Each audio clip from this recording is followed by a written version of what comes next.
Hello, and welcome to Revolutions. Episode 7.9, The Pope and the King. Okay, welcome back. Before we get started with the revolutions of 1848, I want to open with a fun, good announcement. Many people have been asking about this, and the answer is yes. There is going to be a book tour on behalf of The Storm Before the Storm, which means that for the first time ever, I will be out there in the world doing events and signings and giving talks. This will be your first chance to meet the body within which this voice speaking into your ear actually resides. Now, the official book page has all the details, and that book page, I don't think I've mentioned it before, is thestormbeforethestorm.com, or you can find links at revolutionspodcast.com. We currently have 11 cities booked and confirmed. Those cities are as follows: Boston, New York, Philadelphia, Washington, D.C., Madison, Milwaukee, Chicago, Los Angeles, San Francisco, Portland, and Seattle. The East Coast leg will start in Boston, where the official book launch will take place on October the 24th, and then wrap up in Washington, D.C. on October the 28th at Politics and Prose, no less. The Midwest stuff will then be scattered throughout November, while the West Coast leg will run the first week of December. So it'll start December the 4th in Los Angeles, and then run until December the 7th in Seattle. The Portland event on December the 6th will be at the downtown Powell's, and that is going to be quite a homecoming because something like 75% of my original History of Rome library was purchased in that very store. Now, there will likely be one or two additional cities and dates added, but pretty much that's going to be the tour. If I'm not coming to your city, please remember that's 11 cities. That's not bad. The travel budget is not unlimited, and also I have 2 kids, and I can't just abandon them for 3 months as I wander the country like some kind of itinerant preacher. If you can come out, it would be fantastic to see you. The events will be fun, we can meet, I'll sign your book, and since I now live in mortal terror of showing up to these things to an empty room, it will certainly help relieve my anxiety quite a bit if you're all there to meet me. So, once again, you can go to the stormbeforethestorm.com or revolutionspodcast.com for all the details, but I will be coming at a minimum to Boston, New York, Philadelphia, Washington, D.C., Madison, Milwaukee, Chicago, Los Angeles, San Francisco, Portland, and Seattle. Okay, on with the show. Now, we spent the first 8 episodes of this series absorbed in big picture background stuff, and we explored the 5 main geographic areas of revolutionary interest: France, Germany, the Austrian Empire, Italy, and Hungary. Well, the time has finally come to put it all together. Today, we will actually launch the revolutions of 1848. Now, when anyone wants to tell the story of the revolutions of 1848, they almost always begin in Paris, because the February Revolution in France is undeniably the great bonfire that sent revolutionary sparks showering down across Europe and lighting everything on fire from the Seine to the Danube. But it is not the case that the revolutionary insurrection in Paris was the first revolutionary insurrection of 1848. In fact, by the time the barricades were going up in Paris, the Italian peninsula was already a good 7 or 8 weeks into revolutionary upheaval.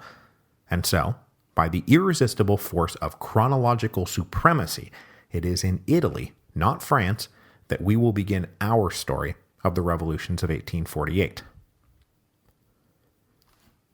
As we've discussed, Italy had been a hotbed of revolutionary activity since the Congress of Vienna. Periodic insurrections had been cooked up by a variety of secret societies like the Carbonari and Young Italy, but their record was frankly dismal. The uprisings of the 1820s and 1830s had all been crushed under the Austrian boot. So it was pretty clear by the 1840s that the underground cult-like secret societies were never going to succeed on their own. They had to have the support of some broader institutional power operating out in the open. And as we saw last time, the late 1840s delivered not one but 2 such institutional powers. In 1846, the reforming Pope Pius IX was elected, and shortly thereafter, rumors began to swirl that the ambitious King Charles Albert of Piedmont, Sardinia, was open to leading the forces of Italian liberation and unification. the thought of a patriotic alliance between the Pope and the King sent revolutionary hearts aflutter.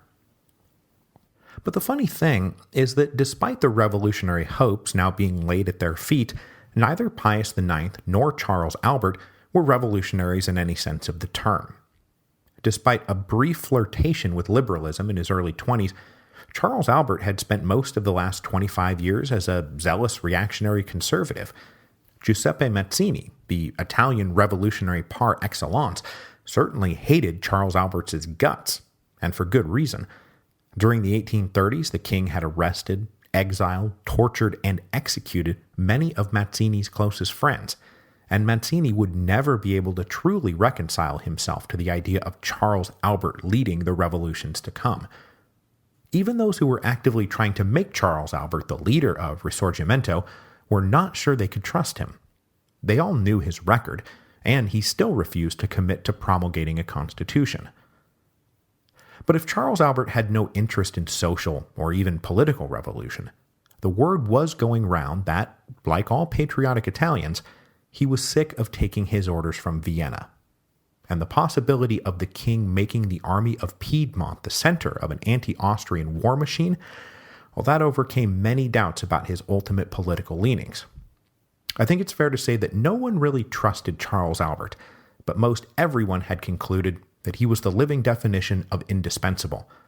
With his army, they might win. Without his army, they would surely lose, just like they always had. Now, unlike Charles Albert, who was being very coy and sphinx-like, Pope Pius IX seemed to have signaled that he was actually a liberal activist, dramatically opening his papacy by reforming the government of the Papal States and releasing political prisoners, an act that made Metternich grouse incredulously that God was not supposed to issue pardons. Those concrete actions joined with Pius's reputation for generosity to the poor, sympathy for Italian nationalism, and leniency towards revolutionary conspirators, and it all seemed to indicate that Pius was the patriotic, liberal Italian pope that patriotic Italian liberals had never even dared hope for. But their hopes overshot reality by quite a wide mark. Remember, it was a deadlock that had led to Pius's election. The two leading candidates at the papal conclave of 1846 had been a staunch conservative and a truly stalwart liberal. Pius had been the compromise between the two factions, so he was from the beginning hardly going to be disposed to be the crusading liberal that many in Italy now believed him to be. Now, this is not to say that Pius was not okay with reform. He was okay with reform, but he favored very slow, very incremental reform. He once said, "Let me be a tortoise so long as I am not a crab." The small reforms and gestures that accompanied the opening of his papacy were, for Pius, just about as far as he was willing to go for the moment. Far more an end than a beginning. But many in Rome, and many in Italy generally, did not realize that. They thought it was just the beginning. So in Rome, banquets and parties thrown in his honor throughout 1847 praised Pius to the stars. But his word started to leak that maybe the new pope wasn't exactly on board with thoroughgoing liberal reform.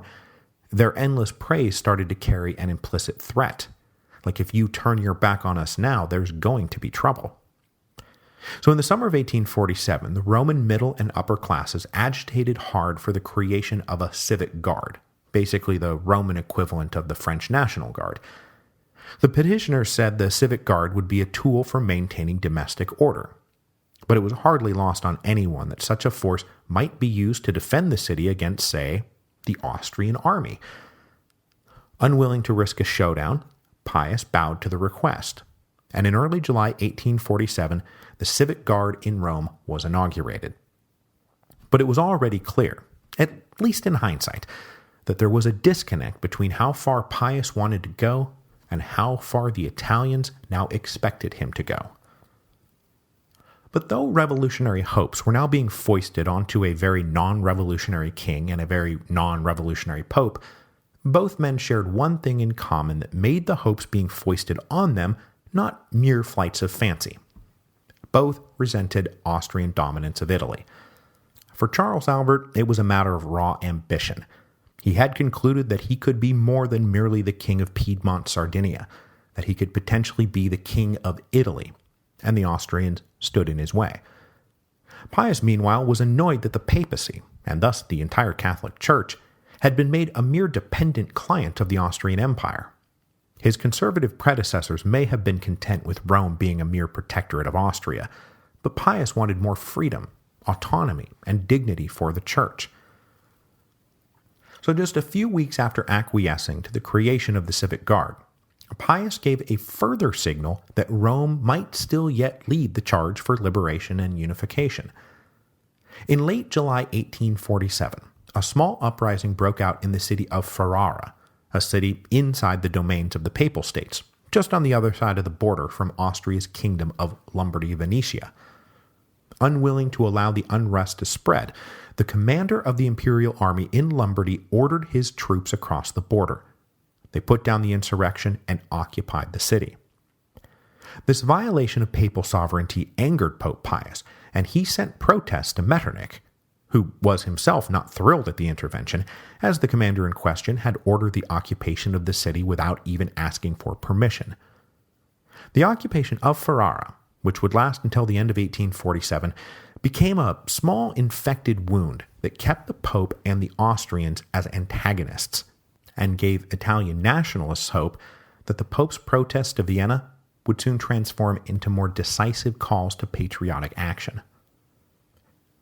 Before we move on, however, we must fully introduce that Austrian commander who ordered the unilateral occupation, because he is actually a major player in the story of 1848, as he will be the great spoiler in the First War of Italian Independence. His name is Joseph Radetzky von Radetz, and he was, in the summer of 1847, a sprightly 80 years old. And that is not me misspeaking, like I did with that British admiral who I said was 84 when he was really 48. Field Marshal Radetzky was really born all the way back in 1766, and really was 80 going on 81. But far from presiding over the Milan garrison with a mix of lethargy and senility that one might reasonably expect from an 80-year-old Austrian field marshal, Radetzky was still bright and nimble, keenly aware of the revolutionary forces gathering on the Italian peninsula, and eager to defeat them.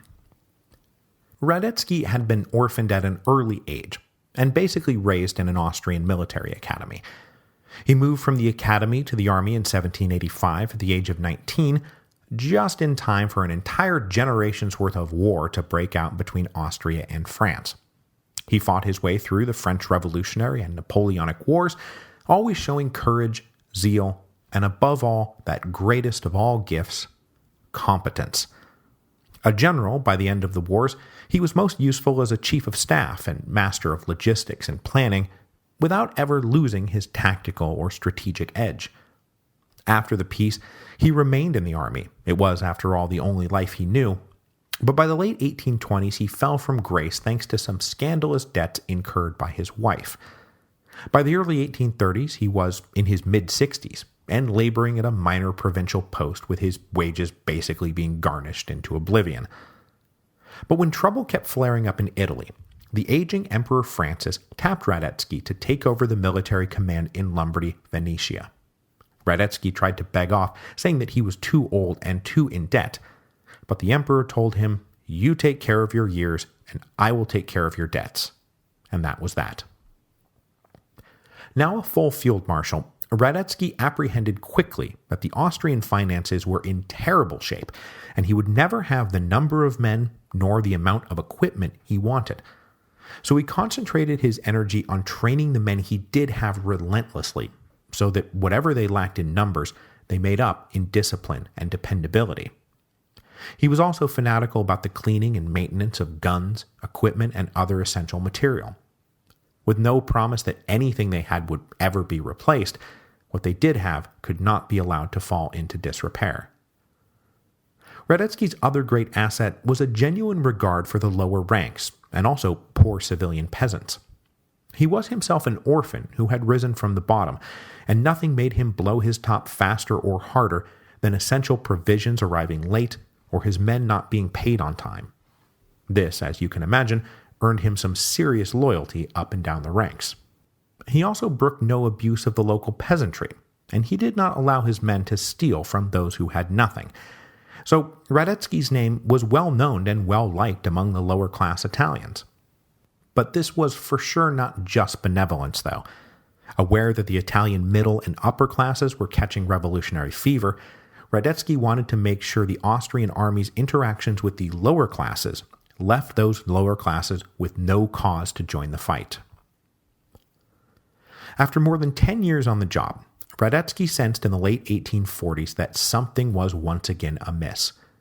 The elevation of Pope Pius IX was eliciting dangerous enthusiasm, and over in Piedmont, the once dependable Charles Albert was showing signs of independence. Indeed, with the Pope continuing to make liberal concessions and be celebrated for it, Charles Albert decided it would be best to follow the pontiff's lead. As I mentioned last week, he had so far been super cagey about whether or not he was willing to accept a constitution. And the truth of the matter was, he was dead set against it, and starting to admit it privately. To Desaguliers, that guy who had gone out stumping for him in 1845 and 1846, the king said, "I want freedom for Italy, and for that reason I will never grant a constitution." Now this, of course, would have raised red flags all over the place about what kind of weird-ass definition of freedom the king was working from. But the king had two rationales. The first was pretty basic. He was, by disposition, not a liberal. He was an absolutist. He did not think a king should ultimately have to answer to anyone. But the other reason is that Charles Albert spied a tough road to liberation and unification, and believed that he would need a free hand capable of forceful executive action to see Italy through the crisis. This was no time to invite a bunch of squabbling amateurs into government. The times required discipline and duty, more than freedom and rights. But the king also knew that his plans would not succeed if he lost the support of the energetic middle-class liberals and radicals. So to head off calls for a constitution, in the fall of 1847, he unilaterally loosened press restrictions, reduced censorship, and reformed a number of his police laws. But it was all a free gift from a benevolent king, not the actualization of some inherent natural right, and certainly not a constitution.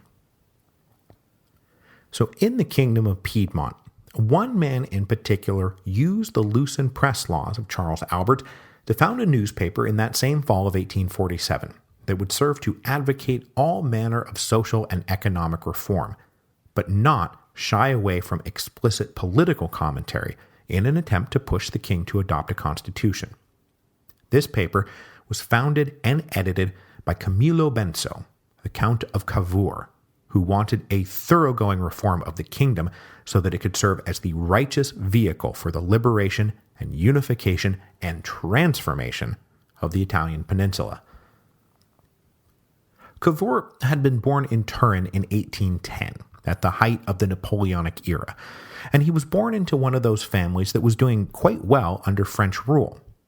He was a massively intelligent and incredibly headstrong kid, and in his 20s he joined the Piedmont Army as an engineer. But military life did not take, and he resigned in 1831. He spent most of the 1830s and 1840s managing his family's estates, which used up a mere fraction of his available intellect, which he then turned mostly to matters of economic, social, and political reform. He toured France, Britain, Germany, and the Netherlands, and came home bursting with ideas. He organized an agricultural society that was ostensibly meant to improve farm output. But since the land and its produce touched on every part of life, the society pursued topics as varied as fertilizer, banking, railroads, and tariffs. Other more dedicated political activists thought Cavour's wide-ranging program distracted from the central goal of constitutional reform. But for Cavour, social progress was more likely to be the predecessor of political progress than the other way around. Though he himself also scolded economic reformers who were simply in it to make a buck. He said, "Those who see nothing in the progress of industry except material things have small minds." But though he was an energetic and passionate reformer, Cavour was not an aggressive revolutionary, and he butted heads with guys like Mazzini, the same way that Széchenyi butted heads with Kossuth in Hungary. Basically, wide-ranging but slow and economic progress, or a lightning strike at the evil political regimes. With non-Austrian Italy getting excitable, over in Austrian Lombardy Venetia, relations between the native Italians and the German administrators was only getting worse. Still living under tight censorship, the people of Lombardy Venetia used piety as a cover for their own political ambitions. At various holy days and feast days, they would get together and make ostentatious declarations of support for Pope Pius IX, which no Austrian agent missed the point of. And the participation of the local clergy in all this was really aggravating for Metternich, and from his later exile in London, he rued the loyalties of the clergy. Now, during the French Revolution, the clergy had served as a major conservative bulwark against the evil revolutionaries. But during the anti-Austrian campaigns in Italy, they always seemed to side with the revolutionaries. Hell, half of them were revolutionaries. It was indicative of a general divergence of national identity, with Italians congregating with Italians and Germans with Germans. And many German officers and functionaries serving in Lombardy Venetia noted by the end of 1847 that their social lives had become frozen and uncomfortable. We're talking right down to invitations being sent out for a routine dinner party or soiree, and none of the Italian couples showing up. The Germans felt isolated and nervous. But still, as was the case with the old North American revolutionaries in 1775, there was a wide split among the Italians in Lombardy Venetia between a hardcore group of radicals who now saw independence as the only way forward, and more conservative liberals who just wanted to improve their position within the imperial system. Younger students and struggling lower middle-class professionals tended to demand independence. Liberal nobles, prosperous merchants, and established professionals simply wanted to pressure Vienna into making concessions, allow more Italians to participate in government, lose repression of speech and assembly, make some tax reforms. Basically, this group wanted a better and more dignified life in the empire, rather than a full break with the empire. In December of 1847 and January of 1848, reformers of this type decided it was high time, though, to do the unthinkable, to actually criticize the government. But it was all framed as, look, we're loyal subjects, but that means you are our government, and we need you to start living up to our expectations for what our government ought to be. But that was the more staid liberal reformist line. More radical elements, all those members of Young Italy and the Carbonari, had much grander ambitions, and they were now routinely smuggling in radical literature and arms and ammunition from both Piedmont, Sardinia, and Switzerland, all of which Field Marshal Radetzky knew about, but was increasingly unable to stop. Believing that things would soon be coming to a head, he canceled all leave requests from his officers in December of 1847 and requested Vienna send reinforcements. Now, he was beefed up a little bit and told that a loan from the Rothschild Bank had recently come through, so some money would be available, but none of the figures quoted were as big or would be coming as quickly as Radetzky would have liked. His situation was tenuous, but he publicly told his men that any insurrection would be dashed like fragile surf against hard rock, just like always. Receiving no satisfactory response from Vienna about their petitions, the people of Milan decided to hit the empire where it hurt, right in their already threadbare purse.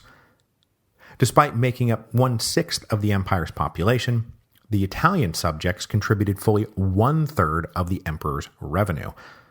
So the plan was to starve Vienna of all those funds until Vienna recognized the Italians as the critical members of the empire they were and afforded them the dignity they felt they were being denied.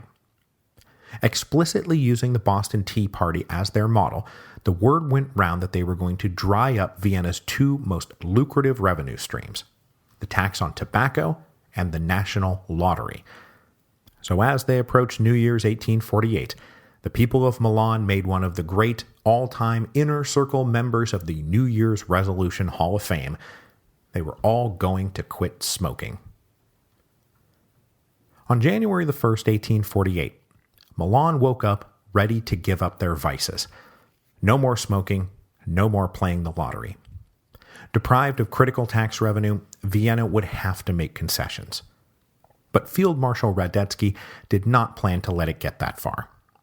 In the face of this mass challenge to the existing order, Radetzky decided to provoke a confrontation that would justify beating the Italians back into submission. Radetzky was someone who believed, as he put it, that 3 days of bloodshed was worth 30 years of peace. So, if you want to provoke a confrontation with a bunch of people who have just given up smoking, what do? Correct.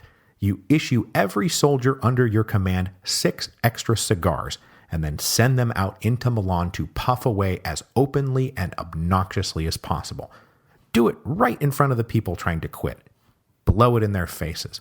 Tease them whenever possible. He also issued his men extra brandy rations to ensure that cooler heads would not prevail.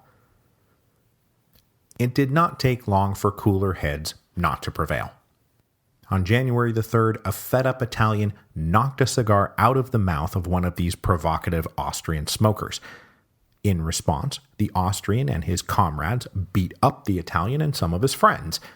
That triggered a response from other Italians, and soon a mob surrounded those soldiers, and they got beaten up. So now we've got ourselves a full-fledged riot, and the main garrison gets called in, guns and sabers drawn. Everything escalated exactly as Radetzky wanted it to, and soon 6 lay dead and another 50+ were wounded before order was restored.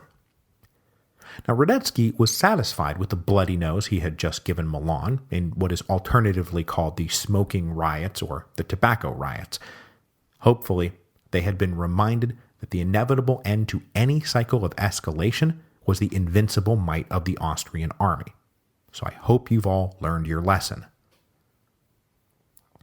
But though he no doubt took some satisfaction in the day's work, he was not happy about troubling intelligence reports that soon arrived from Piedmont that King Charles Albert was steadily, if quietly, enlarging the size of the Piedmont army. Radetzky was also informed that after the smoking riots, the merchants of Turin had presented a mass petition to the king begging Charles Albert to assist their beleaguered cousins in Milan, to be their savior. Given that the Austrian secret police and Radetzky knew that weapons and propaganda had been filtering over the border from Piedmont for quite some time, it was not a wild stab in the dark to guess that it was entirely probable that come the spring, Charles Albert might make a move. But even a keen observer of events like Radetzky could not have foreseen how quickly things would unravel in Italy, nor how widespread the crisis already was. 9 days after the smoking riots in Milan, a completely separate and wholly unrelated insurrection broke out on the island of Sicily. Now, if you will recall, the Kingdom of the Two Sicilies covered all of southern Italy and the island of Sicily. During the Napoleonic Wars, the Bourbon rulers of the kingdom had lost their mainland possessions to France, but held on to Sicily thanks to the British Navy. But while under British protection, the Bourbon rulers had been obliged to grant their Sicilian subjects a constitution, one based on the famous Spanish Constitution of 1812, complete with a functioning parliament and everything. Well, after the fall of Napoleon, the Bourbon rulers had gotten all their mainland possessions back, decamped Sicily for Naples, and annulled the constitution on their way out the door. Well, 30 years have now passed, with Sicily being ruled from Naples without a constitution, and the Sicilians had finally had enough. The agricultural and economic crisis of the mid-1840s had led them into a miserable winter in 1847, 1848, and the island of Sicily was ready to explode.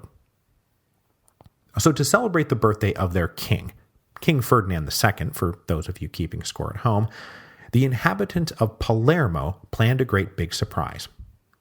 On January the 12th, 1848, they poured out into the streets wearing the green, white, and red cockade. They barricaded the streets, and they cheered "Long live Italy, the Sicilian Constitution, and Pius IX." These patriotic activists, though, were soon joined by somewhat dodgy allies, members of local criminal gangs that represented something like a proto-mafia. These guys poured into Palermo armed to the teeth, and street clashes soon broke out with the government troops. The government troops used grape shot to try to disperse the mobs, but there were too many insurgents and too few soldiers.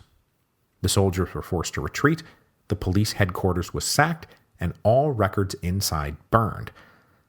Sporadic fighting went on for the next 2 weeks, but the insurgents successfully held Palermo, and in the meantime, the unrest was spreading across the island. Any government office was identified and sacked. Tax, debt, and police records all put to the torch.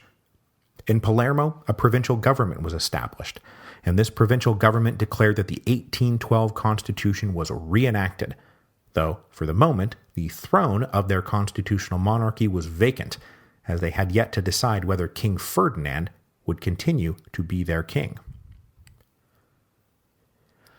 Back in Naples, a frantic word of the uprising was met with a frantic response.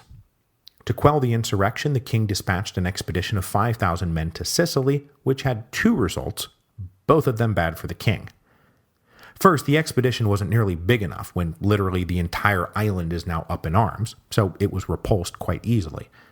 Second, it drained Naples of the backbone of its garrison that might defend the king, and when word got out of the Palermo uprising, the always restless inhabitants of both Naples and the surrounding countryside, remember this is old Carbonari territory, suddenly sprang to life. So within days, the poor residents of the city rose up, just as rumors swirled that a huge peasant army had mobilized and was marching on Naples. The respectable citizens of Naples, that is, the nobles and richer property owners, then went to the king and said, "Whoa, king, you have to bend or it's all going to break." This seemed to be confirmed on January the 27th as a demonstration of 25,000 people gathered in front of the royal palace.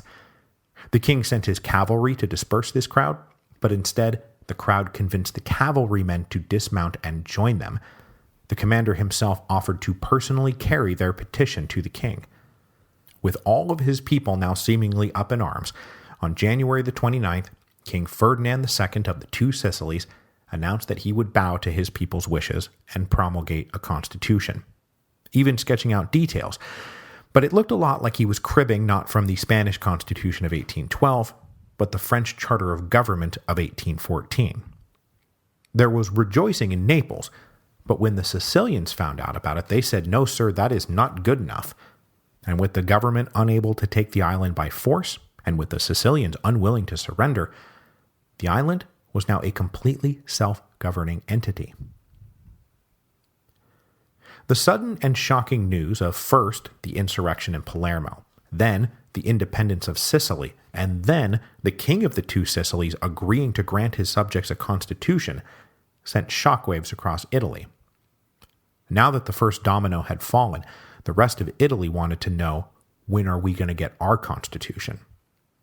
In Rome, major demonstrations were held on February the 3rd, with the newly created civic guard ditching the white and yellow of the Pope and instead donning the green, white, and red cockade.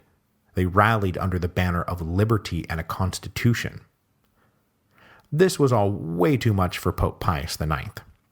Having already been dragged way beyond his comfort zone, he issued a proclamation trying to pump the brakes rather than put his foot on the gas, as many now hoped he would do. He said, "I do not favor constitutional government, and I oppose any plan for war with Austria." But he finished his proclamation with the formulation, "O Lord, bless Italy." And since people always hear what they want to hear, the audience took this to mean that the Pope was still for Italy, and that all the other stuff had just been smoke and mirrors for the Austrians. The news of the Constitution in Naples spread north, and when it ran through the Grand Duchy of Tuscany, demonstrations in favor of a constitution turned violent in a number of cities, and the Grand Duke, Leopold II, did not waste much time buckling. On February the 4th, he announced that he would promulgate a constitution that would take effect on February the 17th. With the Kingdom of the 2 Sicilies and the Grand Duchy of Tuscany having now granted constitutions, and the Pope under heavy pressure to follow, King Charles Albert of Piedmont, Sardinia, faced a major dilemma. He did not believe in constitutions. He did not want a constitution. He had done everything in his power to avoid granting a constitution. But now all those liberals in his own dominions were looking at him expectantly. Would he reveal himself to be the same absolutist conservative he had always been? Or was he really with them? Charles Albert was finally forced to conclude that denying a constitution at this juncture would simply alienate too many critical allies. They were as indispensable to his project as he was to theirs. Young Italy had infiltrated his officer corps. His army might mutiny if he refused a constitution now.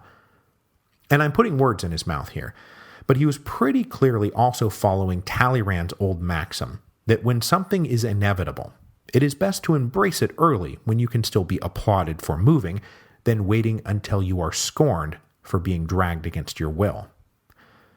So on February the 13th, 1848, King Charles Albert announced that he would promulgate a constitution, though he planned to keep it as conservative as possible, with as much latitude and initiative reserved for the king built in as he could muster.